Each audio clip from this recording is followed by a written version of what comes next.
Bubble wrap ng maayos to. Nung chinek out ko siya, be, nung binuksan ko, naka-bubble wrap ng maayos. Tapos ganito yung pinakalaman niya. O, meron na siyang paipit na ganito. At chargeable to, take note ha. May kasama na siyang charging cord. Eto, chargeable yan. So, ayan siya. Ang mura lang nito, be.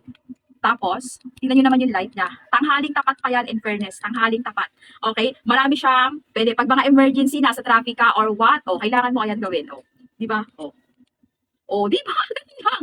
O, ayan. Tapos, normal light lang. O, ayan. Sabi guys, sa gabi itatry natin to para at least makita nyo yung as in talagang madilim. Tingnan natin kung gaano yung capacity ng lawak ng ilaw niya. Papakita ko sa inyo sa gabi. O, di ba? Ang ganda nito, be. Excited ako dito. Chargeable yan ha. Ito, Type C. Pero at least, kung ayaw mo din naman Type C, meron na siyang charging cord. O, naka-discount sale. Di mo na kailangan ng battery, i-charge mo na lang din. Ang mura lang dito. Ilalagay ko yung mismong link. Pag gusto niyo yung mga ganitong flashlight, magagamit nito kahit saan. At kung mo sabihin, hindi mo kailangan kasi kailangan mo to. Kailangan ka pa bibili pagka hindi mo na kailangan. Kailangan pa bibili pag kailangan mo na. Kung paano magmahal na. Ngayon, habang mura ka, mag-check out ka na. Kasi ang mura lang nito. Sobrang mura lang nito, be. Sobrang mura lang nito. Napaka-authentic, napakaganda. Very useful. Andiyan sa mismong yellow basket, i-click mo na.